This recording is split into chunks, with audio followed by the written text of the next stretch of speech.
What if you aren't failing? What if you're simply exhausted from fighting the wrong battle? Have you ever worked harder, consumed more books, watched endless productivity videos, only to end the day feeling exactly where you started? If that's you, I want to tell you something that may bring more relief than motivation. You are probably not lazy. You're probably not unmotivated. You're simply trying to solve an internal problem with external force. That's like trying to charge your phone by pressing harder on the screen.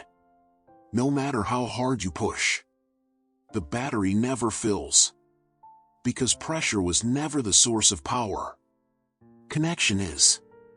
And this changes everything. Most advice tells you to work harder, become more disciplined, stay motivated, push through fear. But almost nobody asks a more important question. What if effort isn't the problem? What if you've been using extraordinary effort to compensate for a disconnected identity? The moment you understand this, you'll stop blaming yourself. You'll finally understand why you've been feeling stuck. There are two people living inside almost everyone. The first is the striver. The striver creates plans, downloads productivity apps, consumes more information, promises that tomorrow will be different, but secretly believes confidence must come before action. By the end of the day, nothing important happened. Only more guilt. Then the cycle begins again. Not because the striver lacks talent, but because the striver is waiting for a feeling that never comes. Then there is the master. The person Neville Goddard spent his life describing. The master still faces uncertainty, still works, still experiences fear, but no longer asks emotions for permission. The master acts from identity, not from mood. And once you understand the difference between these two people, you'll never see yourself the same way again. But there's another trap almost nobody notices. Imagine your phone is at 2% battery. You don't question whether the phone still works. You immediately look for the charger. Yet every day, people wake up mentally exhausted, emotionally drained, disconnected from themselves. And instead of reconnecting, they simply push harder. More work, more pressure, more guilt. They're tapping the screen while ignoring the battery. This is exactly what Neville was pointing toward. Not blind optimism, not pretending problems don't exist, but remaining connected to the identity you've chosen. Because disconnected action always becomes exhausting. Connected action becomes sustainable. And this explains something most productivity experts cannot. Why can some people work all day without burning out, while others feel depleted after answering a few emails? The answer isn't energy. It's resistance. When your actions constantly fight your identity, everything feels heavy. It's like driving with the parking brake on. The engine works harder. The fuel disappears faster. But the car barely moves. Most people think they need another strategy, another course, another morning routine. But there is a hidden reason none of those things create lasting change. And once you see it, you'll never look at confidence the same way again. Because confidence isn't something you acquire before acting. It's evidence collected after acting. Think about driving, speaking in public, using a computer. None of those things felt natural at first. Confidence appeared later, after repetition, after uncomfortable action, after evidence. Yet most people are waiting for evidence, without producing the actions that create it. That's like expecting your GPS to announce you've arrived before starting the engine. Impossible. And this is where Neville becomes incredibly practical. Your imagination was never meant to replace action. It was meant to replace hesitation. Read that again. Imagination without action becomes fantasy.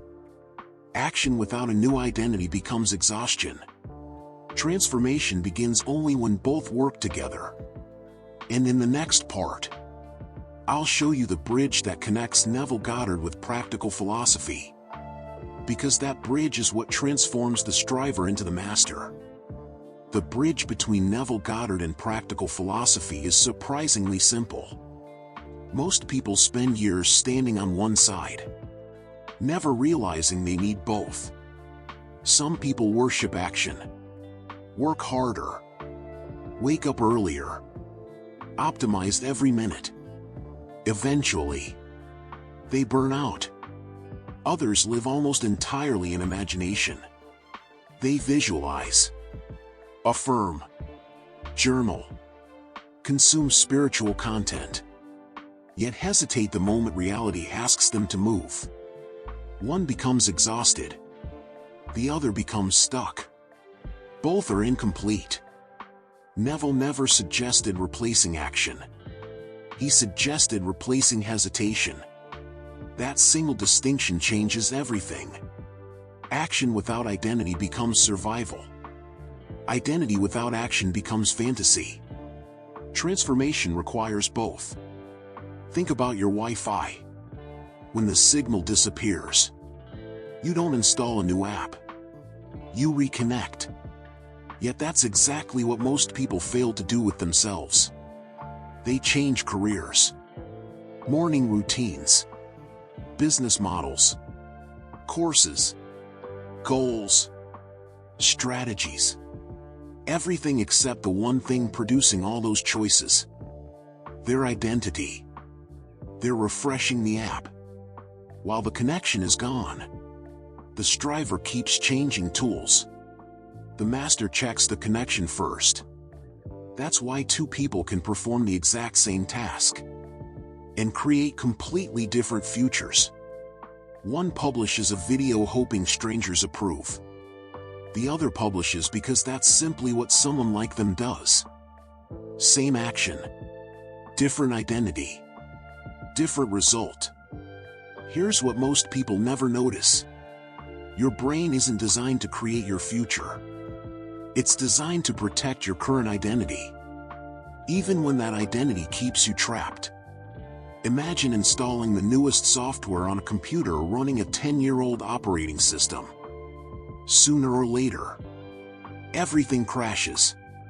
Not because the software is bad, because the system cannot support it. Goals work the same way. $1 million business cannot run on an identity built around hesitation. Confidence cannot survive inside an identity addicted to permission. Freedom cannot emerge from someone constantly negotiating with fear. Neville called this your state. The Stoics called it character. Modern psychology calls it self-concept. Different language, same mechanism. This is why the master asks a completely different question. Not, what should I do? But, who is doing it? That question quietly changes every decision. Because identity determines behavior long before behavior produces results. And here's the paradox. The calmer you become internally, the less energy life requires externally. Imagine carrying a bucket full of tiny holes. Every morning you pour in motivation, discipline, inspiration, coffee, another podcast, another book. But by noon, the bucket is almost empty. Most people think they need more motivation. They don't. They need fewer leaks. Internal conflict is the leak. Connection seals it. And once that happens, discipline no longer feels like punishment. It becomes a natural expression of identity. But knowing this isn't enough. Because understanding never changed anyone. Practice does. And in the next section, I'll show you the exact daily exercise that turns this idea into a new identity. Not someday. Tomorrow morning. Understanding this changes nothing. Practice changes everything. Because identity isn't built during moments of inspiration. It's built during ordinary Tuesdays. During ordinary decisions. During moments nobody else will ever see. Here's where Neville Goddard becomes incredibly practical. Most people think SATS is about visualizing a better future. It isn't. It's about becoming familiar with a different version of yourself. Think about your phone's GPS. If your home address is saved incorrectly, every route begins from the wrong place. It doesn't matter how perfect the destination is. The calculation starts from faulty information. Your identity works exactly the same way. Most people keep changing destinations. I want a better career. I want more income. I want a successful business. I want confidence. But they never update the starting point. They still see themselves as someone who hesitates. Someone who overthinks. Someone who waits for permission. Every decision is calculated from that location. Neville invites you to change the location first. Tonight. Before you fall asleep. Close your eyes for a few minutes.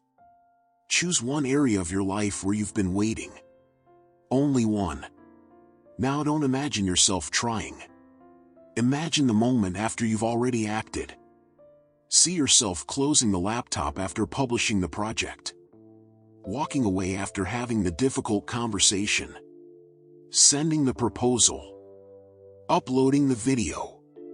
Signing the document. Notice something simple.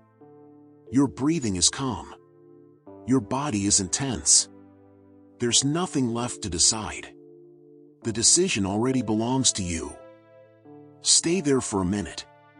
Not to force emotion. Not to escape reality. Simply to let your nervous system recognize this version of you as familiar. Because the brain resists what feels unfamiliar. It rarely resists what feels normal. Then tomorrow morning, ask only one question. What would this version of me naturally do next? Don't look for motivation.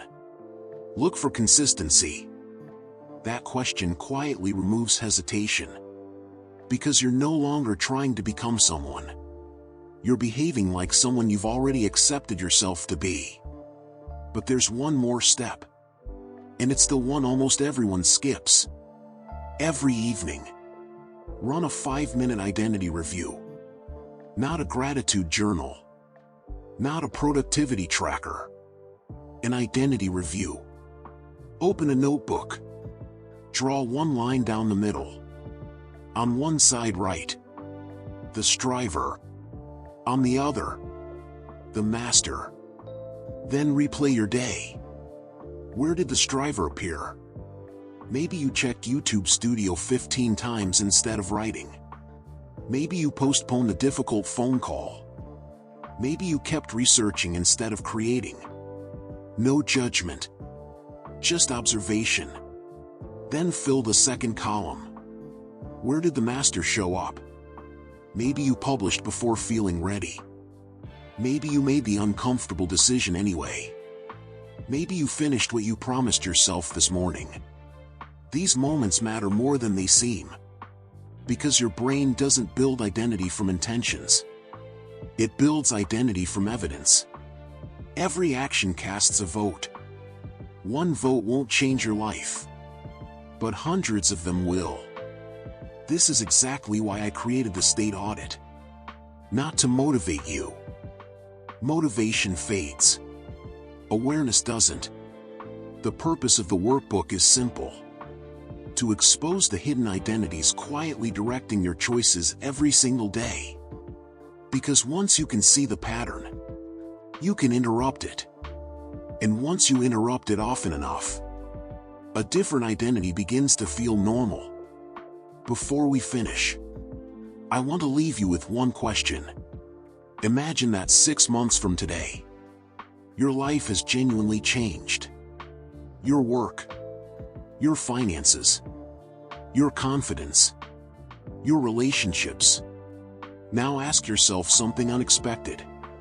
What tiny decision did that future version of you stop postponing? That today's version keeps negotiating? Maybe. That's the real beginning. If this message resonated with you, don't just leave with another idea. Leave with a decision. Go to the comments and type, "I choose action before certainty." Not because a comment changes your life, because making a decision publicly changes the way you see yourself. And identity is where every meaningful transformation begins. See you in the next video.